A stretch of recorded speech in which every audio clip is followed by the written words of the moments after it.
السلام عليكم. يقال أن عبدا في بني إسرائيل عصى ربه 40 عاما، فمنع الغيث عن 70,000 من بني إسرائيل.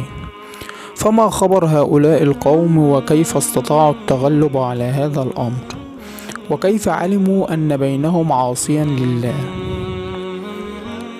خرج موسى عليه السلام مع ما يقرب من 70,000 من بني إسرائيل يستسقون، أي يطلبون من الله جل وعلا نزول المطر. فلما خرجوا كان في السماء بعض سحاب، فصار موسى عليه السلام يدعو ويؤمون خلفه، وفجأة صارت السماء صافية. أما موسى عليه السلام اعتاد كونه نبي، إذا دعا استجاب الله له. أما في هذا الموقف صار عكس ما يطلبون، فهم يطلبون السحاب والمطر، أما بعد الدعاء صار